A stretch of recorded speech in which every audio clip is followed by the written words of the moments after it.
este legado, né? Que Deus encha vocês sempre de felicidade, de alegria, de paz, de saúde, né? De esperança, para prosseguirem, né, nesta missão de cuidar de seus filhos, porque podem os filhos estarem muito grandes e até terem ido embora já, mas as mães sempre vão lembrar, mães piedosas que buscam a Deus sempre vão lembrar dos seus filhos em oração, não é?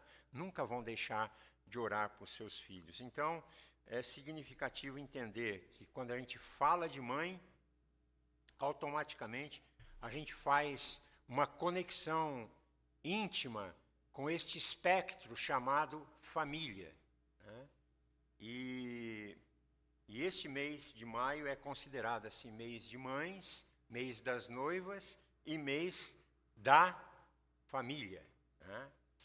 Por isso que a gente vai falar sobre isso, né? Considerar o seguinte, que Deus, Ele colocou, assim, nos colocou em um lugar onde nós podemos juntos crescer e frutificar, né? Nós, na verdade, assim, a família ele é um projeto de Deus. Deus disse lá em Gênesis, deixa o homem pai e mãe, se une à sua mulher e serão os dois uma só carne. Ali surge a família. E depois ele vai dando muitas instruções, dentre elas a que eu já mencionei hoje. Honra teu pai e tua mãe, para que se prolongue os seus dias sobre a face da terra. É um mandamento com promessa. E, na verdade, a gente participa de uma família que a gente não escolheu participar, não é? Porque os nossos parentes, e nenhuma família é perfeita. Tem família perfeita. Toda família é, na verdade, uma obra em constante mudança, em constante crescimento, em constante aprendizado. Somos filhos, nos tornamos pais e depois avós. E isso a gente não aprende na escola, a gente aprende com a vida. A ser pai, mãe ou filho. Mas quando nós somos guiados por alguém muito maior do que nós, o nosso grande pai, que é Deus, nós podemos então dar passos firmes na vida e em cada momento nós vamos encontrar êxito na nossa jornada, né?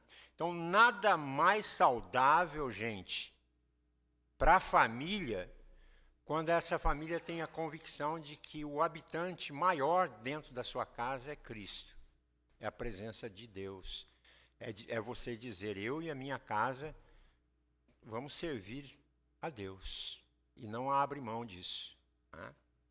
Por isso, vá para a sua família, é o tema que eu quero lembrar aqui, então agora lendo o texto do livro de Marcos, capítulo 5, os versículos 18 a 20. Quando Jesus estava estava entrando no barco, aquele que antes estava possuído pelos demônios pediu com insistência que Jesus o deixasse ficar com ele. Jesus, porém, não o permitiu, ao contrário, ordenou-lhe, vá para a sua casa, para os seus parentes, e conte-lhes tudo o que o Senhor fez por você, e como teve compaixão de você. Então ele foi e começou a proclamar em Decápolis tudo o que Jesus lhe tinha feito, e todos se admiravam. Vamos orar. Pai, enche-nos da tua graça e da tua presença. Dá que a gente possa perceber o mover do teu Santo Espírito sobre nós, porque a palavra é do Senhor e só o Senhor pode interpretar a todos nós ou orientar a todos nós aquilo que o Senhor quer de nós. Então, nos fala ao coração em nome de Jesus. Amém. Que valor que tem para você a família? É importante? A família é tudo de bom na sua vida? Que valor tem a família para você neste nosso cenário mundial? Porque, pasmem, mas hoje há movimentos em todo o mundo para, de alguma maneira, desestabilizar. Mas, de repente, você acaba o culto, você vai para sua casa e ali tem um núcleo de família muito intenso, que é a sua família. Então, há movimentos espalhados no mundo para desestabilizar esse núcleo familiar que nós entendemos como família, em nome do quê? De ideologias que existem por aí. Os valores, em detrimento dos valores e dos princípios que regem esta organização criada por Deus chamada família. Nestes últimos tempos, assim, é importante que a gente pense numa coisa, considerar o grande desafio que nós temos de viver valores e princípios dentro da nossa cultura às avessas e construir, de alguma maneira, debaixo de tanta pressão, famílias saudáveis e alicerçadas na presença de Cristo, na presença de Deus, onde o Evangelho perdoador do nosso Senhor faça parte de nós. Eu creio firmemente que família saudável é o alicerce de uma sociedade bem-sucedida. Vocês não acham? Há quem diga que quem quer mudar o mundo deveria começar pela sua própria casa. Tem gente que quer mudar a vida de todo mundo, mas não consegue mudar o seu próprio lar. Então, primeiro você cuida dos seus e da sua própria vida. E depois, quando está tudo bem dentro de casa, você pode perceber que as coisas acontecem por osmose. Você começa a influenciar as pessoas que estão para o lado de fora, porque você se torna um grande exemplo, mas exemplo se torna primeiro dentro de casa.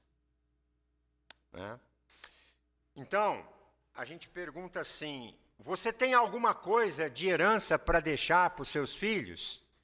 Uma casa, um apartamento, uma fazenda, algo grande, Muito que seria muito bom, o filho agradece. Faz parte. Quem angariou coisas, muito bom. Mas eu não quero falar sobre isso, sobre dinheiro, mas falar de algo que vai além disso e que se torna na coisa mais importante na vida de um contexto familiar. Muita gente se preocupa com tudo, menos com aquilo que acontece dentro da intimidade espiritual, dentro do seu convívio com Deus e com Cristo. Porque a herança maior que você pode deixar a um filho, a uma filha, é a herança espiritual. Eu vejo quando os pais apresentam os filhos ao batismo, Aliás, tem crentes que são tipo os 4 rodas, Eles aparecem na igreja quando tem um sepultamento, quando tem um casamento, Santa Ceia e um batismo. Por quê? Porque o compromisso deles são com os eventos, são com os movimentos sociais da igreja, muitas vezes. E quando você promete, eu vou levar o meu filho, vai batizar o filho, e a primeira coisa que o pastor pergunta, você promete orar com ele, ir por ele, trazê-lo à igreja, conversar, caminhar com ele, prometo. Então ele só batiza e nunca mais, às vezes, você vê aquela pessoa na igreja. porque parece que o batismo vai dar um efeito de salvação para aquela criança. E não vai. Né? Porque a herança que se deixa aos filhos é aquela do convívio diário, é da conversa, né? É do pai que dedica tempo de oração, de conversa, que dedica tempo de bate-papo com o filho, com a filha, que carrega isso de uma forma muito tranquila, que brinca, que tem tempo, momento onde você tira aquele espaço que você ora com o filho e pelo filho, orienta-o na palavra de Deus, dá-lhe direção, e ele vai adquirindo essa herança. E a palavra de Deus diz que ele, quando crescer, não vai se desviar. Por quê? Porque ele recebeu uma herança forte. Não vai abafar a sua vida espiritual. Não vai permitir, ele pode até se afastar, mas ele não aguenta, porque aquilo que foi plantado no coração dele vai fazê-lo voltar. Ele não aguenta ficar naquilo que ele nunca recebeu, a boa herança ele recebeu dentro de casa. E por isso Jesus vai dizer para aquele jovem lá, que aconteceu uma libertação com ele, vai para a tua casa, vai para a tua família, vai para os teus. A história de libertação desse rapaz aqui é fenomenal. Ele é de tirar o fôlego, né? Porque ele era considerado um homem assim maluco, um louco, mas não era esse tipo de louco palhaço, não, né? Era um louco pavoroso. Ele é um personagem bíblico aqui, e ele era muito mais louco do que você pode imaginar, né? Ele era dominado por forças espirituais do mal. Ele era dominado e possuído por espíritos malignos. Ele vivia, sabe aonde? No cemitério. Ele andava no meio dos sepulcros, pulando os sepulcros. Ele vivia lá, afligido por intensa dor, controlado por demônios, alijado da sociedade. Ele estava afastado da sua família. Sua história é permeada de dor e de angústia. Quando ele foi libertado por Jesus, depois de anos de esmagadora angústia, sua primeira reação, sabe qual que foi? Eu nunca mais quero sair de perto de Jesus. Era o que ele queria. Ele expressa isso, ele pede para Jesus. Ele suplica para Jesus, deixa eu acompanhar o Senhor, deixa eu ficar perto do Senhor. Mas Jesus diz não para ele. Interessante, né? Diz não. Olha, aconteceu isso com você, agora faz o seguinte, vá para a tua casa, vá para os teus parentes. E lá, junto aos teus, você conta o que aconteceu com você, né? Porque a família, em determinados momentos, é um bom lugar para você voltar e testemunhar o que Jesus anda fazendo na sua vida. O que Jesus tem feito hoje em você. Né? Porque Jesus, quando ele envia aquele rapaz para a casa dele, é uma coisa assim delicada, porque a casa dele é um lugar de antagonismos. É um lugar de reações, né? E eles não entendem por que Jesus não leva ele junto para Israel, lá para onde ele estava indo. A verdade é que Jesus o libertou, sabe para quê? Para transformá-lo numa testemunha viva dentro da sua própria casa. Esse foi o objetivo. E que transformação! Que transformação este rapaz teve? De possesso por demônios a pregador do Evangelho. Olha só. Eu pergunto para vocês, pode existir alguma coisa mais transformadora e mais revolucionária do que esta? E o que a gente aprende aqui? Qual é a lição que se aprende aqui? Primeira, olha só, quantas está a sua família? Briga muito com o pai? Briga muito com a mãe? A mãe é chata? O pai é chato? Como é que está a tua vida em casa? Primeira lição, família é um lugar de missão. Às vezes você quer ter missão, não precisa ir para a África, ou para o Japão, ou para os Estados Unidos. Às vezes você tem uma missão dentro da sua própria casa. Está mais perto do que você imagina. Tá? Vá para a tua casa. A mensagem do Evangelho, ela, assim, não se propõe a apenas redimir uma vida, mas de restaurar um sistema. É interessante isso. Por isso nós lemos em Malaquias capítulo 4, os versículos 5 e 6. Olha só, prestem atenção nesse texto.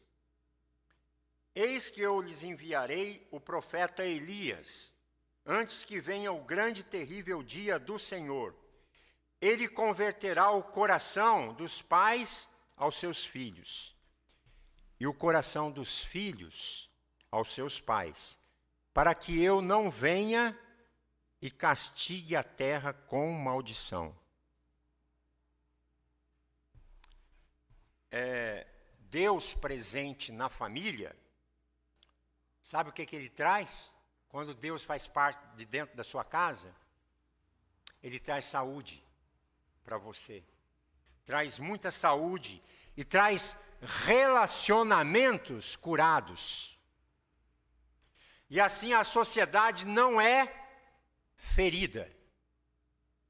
O grande desafio social, né, vamos dizer assim, com as drogas, com assassinato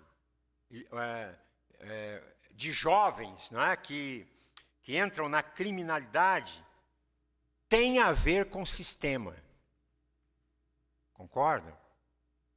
Ficamos tentando recuperar jovens.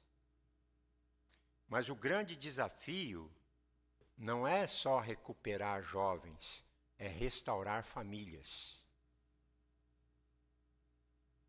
Trazer conversão de pais aos filhos. A sociedade está ferida, sabe por quê? Sabe por quê? Por falta de cura de afetos e de emoções. A psique, o psicológico da juventude está perigosamente ferido por falta de conversão entre pais e filhos. É pai xingando filho, é filho xingando pai, é gritaria dentro do lar. Isso não pode existir para alguém que convidou Cristo para morar dentro da casa dele. E aí, a gente vai olhando para isso, e isso se faz de que maneira? Sabe como? Com abraço. Faz com perdão. Isso se faz com, filho, senta aqui, vamos conversar. Filha, você está bem? Como é que foi o teu dia? Como é que você passou de ontem para hoje? Aconteceu alguma coisa? Filhão, vamos orar? Vamos conversar? E aí, o que acontece? Você tem tolerância, você tem amizade, você tem comunhão. Existem, então, doenças, que eu diria assim, doenças sistêmicas, que só o Evangelho perdoador da graça do nosso Senhor Jesus pode curar. Pode tangenciar. Lares desestruturados que apenas a graça de Cristo pode arrumar. Existem forças malignas, gente. Olha só. Em que lugar? Em todos os lugares. Até dentro da igreja, quando você se dispersa, né? Eu acho um perigo, né? Quando a gente vai examinar a Bíblia no celular, aí já vem uma chamada, vou responder agora, vou responder aqui dentro da igreja mesmo, né? Aí você desfoca o que você está ouvindo. Quando você vem para a igreja, você vem para cultuar a Deus e servir a Deus. E o Deus Todo-Poderoso está olhando para você agora, exatamente. Ele tem tanto poder que ele olha cada um individualmente. E uma das coisas que Deus sabe é se você está aqui ou não. O seu corpo, de repente, pode estar aqui, mas a sua mente pode estar em outro lugar. Então, é preciso cuidar para que essas doenças não venham nos pressionar a nos afastar de Deus. Existem forças agindo que só poderão ser transformados quando tem um termo que a Bíblia usa para fazer referência a Satanás, ao diabo, à serpente. Esse termo é valente. Já ouviram esse termo na Bíblia? Então, há coisas que só poderão ser transformadas quando o valente, que domina as estruturas familiares, forem expulsas. Os nossos lares precisam ser cada vez mais alcançados pela graça e pela evangelização, redimidas, resgatados. Lares precisam serem resgatados. Por isso Jesus disse àquele rapaz, vá para a tua casa, vá para a tua família. Segundo, a família precisa de uma reforma. Existem culturas, modelos e ambientes familiares que são propícios ao florescimento do mal. São campos férteis para a proliferação de gestos malignos. Por isso o irreverente, eu vou falar irreverente porque ele é mesmo, né? O irreverente dramaturgo Nelson Rodrigues, ele disse uma coisa que é interessante. Ele disse assim, família, na melhor das hipóteses, só serve para enriquecer a indústria farmacêutica. De tanta gente doente que fica dentro da casa. E dar emprego para psiquiatras. Não sou eu que estou dizendo, é uma pessoa que não tem nada a ver com Deus, está lá fora. São estruturas profundamente danificadas no seu núcleo básico, que é a família. Jesus recupera o rapaz e o transforma em agente de resgate. Então a ciência e estudos demonstram, sabe o quê? Que quando uma criança ela é resgatada de um ambiente hostil, ela tem uma oportunidade de estudar, de quebrar aquele ciclo negativo de heranças e de comportamentos destrutivos que ela recebeu desde a infância. Ela não somente é resgatada, mas ela acaba tendo o poder de impactar a sua família anterior e toda a estrutura da sua posteridade. Interessante isso, vocês não acham? Por ter o quê? Por ter acesso, quando ela tem acesso a novos modelos familiares, novas realidades, quando ela consegue fazer leituras mais amplas, restauradoras, e aí, por isso, ela melhora a renda familiar dela, ela encoraja novas atitudes, e ela cria um novo paradigma de família. Ela começa um ciclo novo. Coisa linda, não é? Foi exatamente isso que Jesus fez na vida daquele rapaz. aquele rapaz teve a oportunidade de transformar totalmente a sua vida. Por muitos anos, ele estava distanciado da sua família. E retornar a casa agora não parecia alguma coisa muito interessante para ele. Na condição de possesso que ele era, já era conhecido pela cidade como um todo. Ele já tinha causado muitos males a muitas pessoas. E certamente era um constrangimento voltar para a família dele. No entanto, Jesus recomenda que ele volte e seja reintegrado à família. O encontro com Jesus move aquele convertido à restauração do seu ambiente e do seu relacionamento quebrado.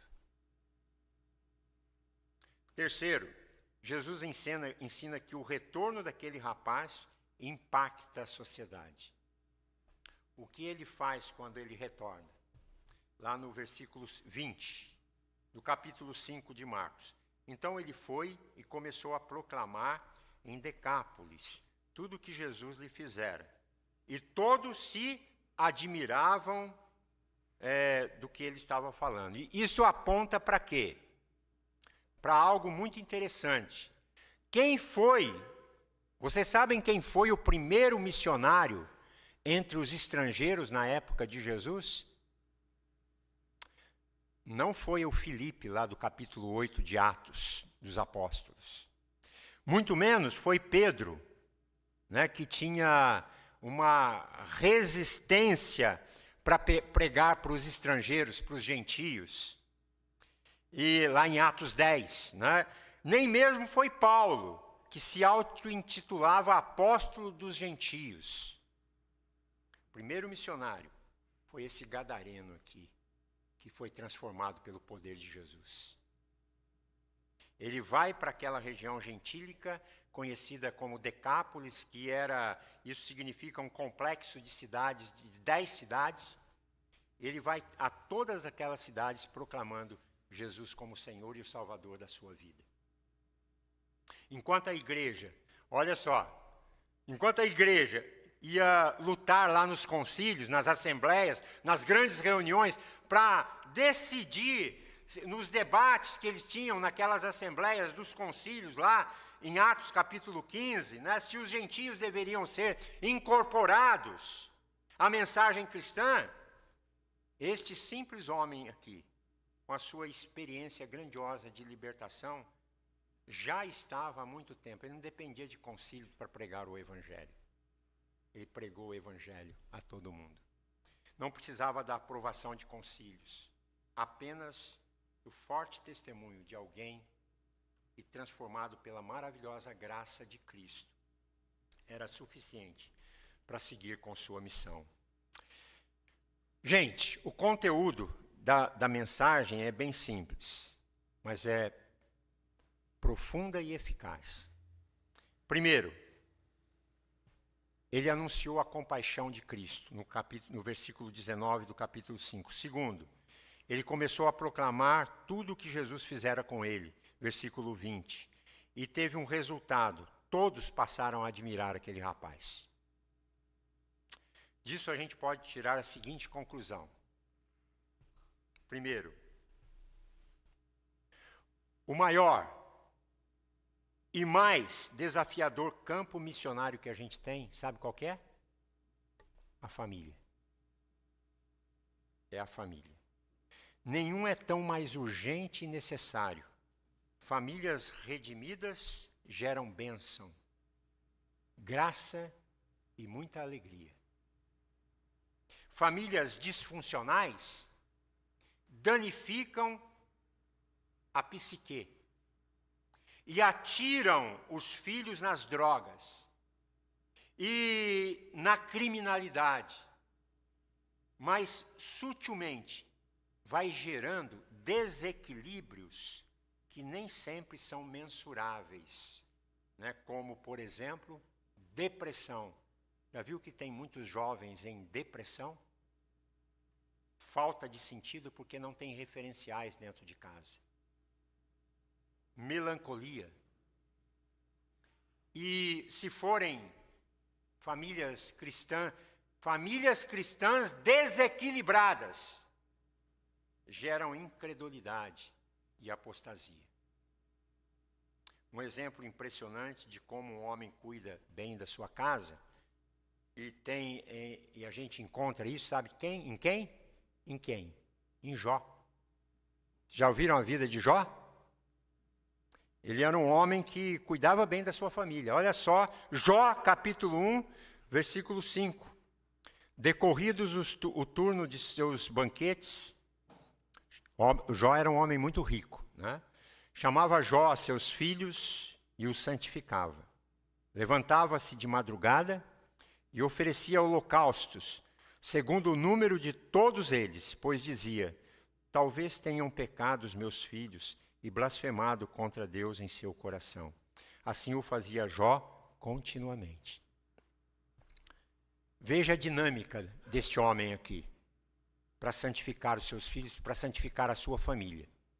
Primeiro, era intencional. O versículo diz: chamava Jó seus filhos.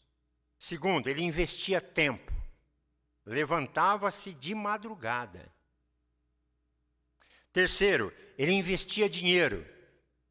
Oferecia holocausto segundo o número de todos eles. Oferecer holocausto é tirar um gado, uma novilha, e aquilo custa. Tratava a alma de cada um individualmente. O texto diz, segundo o número de todos eles. E último, era perseverante. Assim o fazia Jó continuamente. Quando o carcereiro de Filipos disse lá, naquele momento lá que estava preso, que devo fazer para ser salvo?